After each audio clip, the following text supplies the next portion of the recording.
You're watching the Telly Award-winning Entertainment Las Vegas Style. With your host, Entertainment Ambassador, Tony Sacca. There's no other place like Las Vegas to see. No other place like Las Vegas to be. Where beautiful mountains surround the town. Your dreams and fantasies are all around. The lights are so bright, they stand so high in the sky. To let you know there's gonna be a show in Las Vegas. What a town. Tonight, from the Imperial Palace, comedian, host, entertainer Frank Marino and his Divas. This is Entertainment Las Vegas Style. And like I was saying with the TV, I'm watching the news while I'm getting ready tonight. You're going to love this. O.J. Simpson is appealing his case again. Will somebody please get in touch with this man and tell him our slogan works here? What happens in Vegas? Yeah. For him, it's going to be, unfortunately, 30 years. And on the outside, what stays in Vegas must be very good. Frank Marino has been performing in Las Vegas for over 25 years. Now at the Imperial Palace, Frank Marino's Divas. Okay, I'm sitting here with Frank Marino. Is it? Frank Marino. On a casual Friday with my butterflies in my hair. Frank, this show is simply magnificent. After 25 years, I think you got it right, huh? You know, all that rehearsing really paid off, huh? Unbelievable. You know, we have American superstars, and those people actually portray legendary entertainers, and then we have legends in concert, but this goes beyond that. I mean, I am so amazed about this show.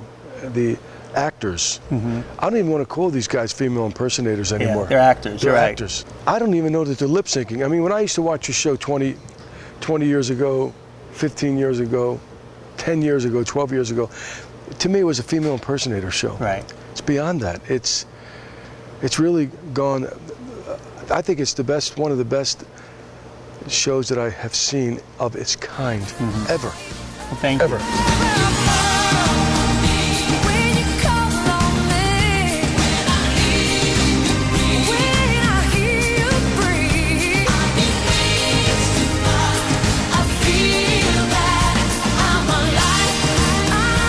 You know, the dancers have a big part in it too. We tried to mix like a Thunder from Down Under with a La Cage, which the old show I used to be in, together and make this one big conglomeration of just pure entertainment.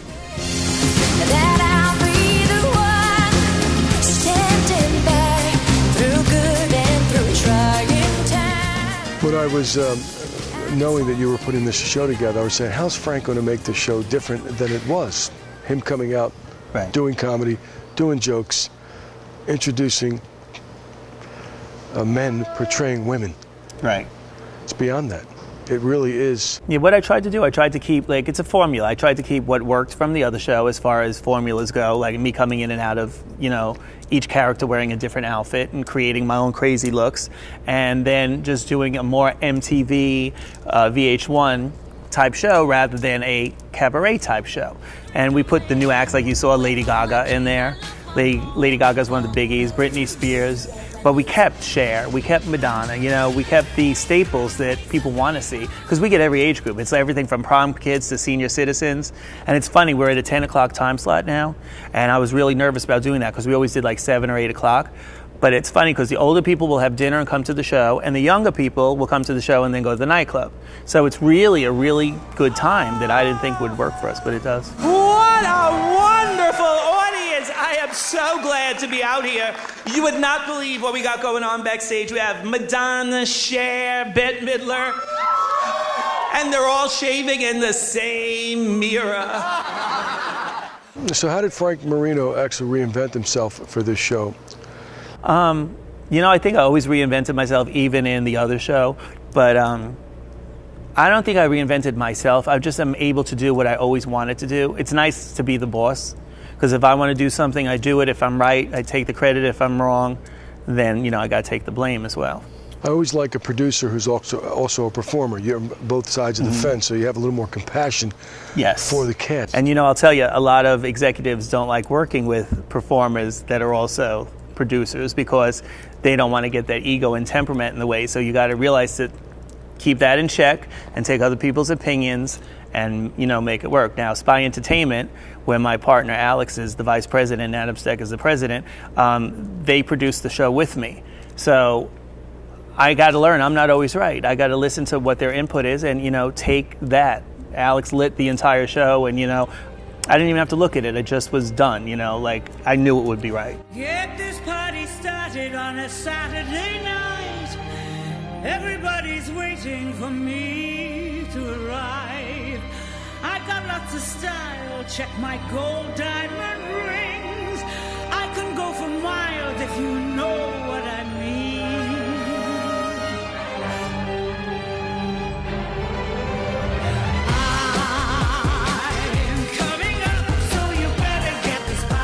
More with comedian, entertainer, host Frank Marino at the Imperial Palace. There's no other place like Las Vegas to see. You're watching Entertainment Las Vegas Style. You know, I think my father would kick my ass if he ever saw me in this dress. It's his. We continue with comedian, host, entertainer Frank Marino. The show looks so simple, but it's yet so sophisticated. It's like ice skating. It takes a lot of effort and time behind the scenes to make what you see on stage look effortless. Let's go back 30 years, Frank Marino, before he became a Vegas icon. Where were you? I was going to school to be a doctor. You know, I didn't know what kind of doctor. If I stayed in the field of being a doctor, I probably would have been a plastic surgeon. I was working as a junior pharmacist while I was going to regular school before I went into medical school. And in New York, the big pharmacies have a makeup counter up front. I spent a lot of time at that makeup counter, I think, and all the reps would come in and, you know, show you the products and how to sell them to the other people. And I learned how to use the makeup and everything. And through that was the first time I put on makeup for Halloween, trying to be a female. But how did Joan Rivers become part of your act? Well, my favorite entertainer was always Diana Ross. So when I went out that Halloween, I was dressed as Diana Ross. Then I woke up and realized, oop, you're not black. And then, oop, you really can't sing. So better you do somebody white that does comedy. That being said, it was Joan Rivers and Phyllis Diller. I took the lesser of two evils. There were only two major comedians that were, you know, females at the time. And Joan Rivers was the permanent guest host on Carson at the time, so she was like a superstar. That being said, I started impersonating her. I wanted to be live. I didn't want to lip sync. I wanted to, you know, do my own comedy. And when I started getting into it, she was playing in Atlantic City. And she was very nice to me. She let me come backstage and, you know, I showed her my photos and she was very cordial. And she introduced me to Lou Paciocco, who was producing a show in Atlantic City called La Cage. I went over to La Cage to see the show and I flew out to Beverly Hills where his other show was. I auditioned. And they loved it. They put me in Florida for 1 year, and then Pia Zadora and our husband, Rickless, who owned the Riviera at the time, saw the show and built that Mardi Gras Plaza onto the Riviera so we could do our show. Wow. On a 3-month contract that ended up being 25 years. I'm so jealous. I have nothing. In the summertime, I pick up frogs, rub them on my chest. I prayed for warts. And my boyfriend, he's so mean. He's like, I don't know why you bother to wear a bra. You got nothing to put in it. I said, you wear underwear, don't you? But then he starts with all that stupid shit. How come you never call out my name when you're having an orgasm? I said I would. You're never there. The voice. You've changed your voice texture. Before, you tried to be like a Joan Rivers, but now you're really your own voice. Yeah. And you introduce yourself as Joan Rivers, and we feel Joan Rivers, but then we start molding into the Frank Marino I'd rather character. be Frank. Here's what happens, and I'll tell you why that is. When I got to Vegas, even though Joan has always been very nice to me, she did feel it was a little too close for comfort. In 1986, she sued me for $5 million, a very famous lawsuit, first impersonator to be sued by the celebrity, which actually boosted my career. It gave me my 15 minutes of international fame, and America was mad at Joan Rivers, so it happened at the right time. She just left Carson.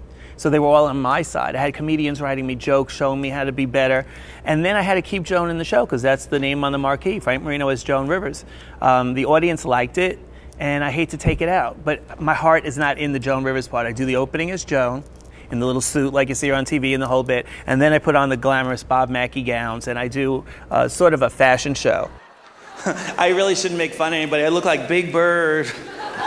Boy, did Bob Mackie screw this one up. He lied to me. He's like, look, I'll make it for you. You wear it, they'll love it. It looked like I got a canarial disease. Chirpies! But don't worry, I heard it was tweetable.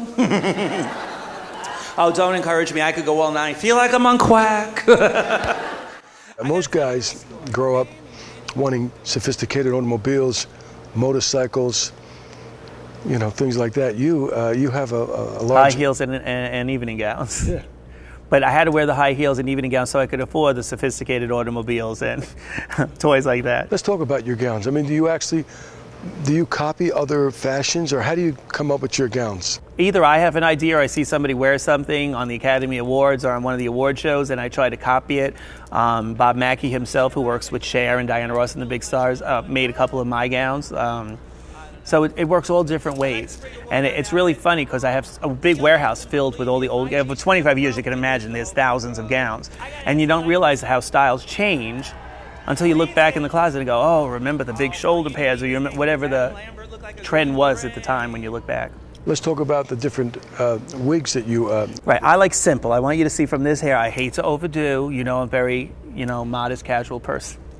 My wigs are like art pieces. Actually, Leslie R.C. does a lot of my wigs, and Kenneth Blake, who does Madonna in the show, does a lot of wigs for me. He's also a hairdresser. That being said, I never try to look like a woman. I try to look like the top of a wedding cake or something exotic. You could go next door to see the girl next door. When you come to see Divas, I want to make sure you see fantasy. I want the gowns to be over the top. I want the hair to be crazy. I want the jewelry to be so large, I could kill somebody with this earring. But I want it to be just dream-like, rather than blah. Before I got this job, I used to work as a lampshade at a whorehouse.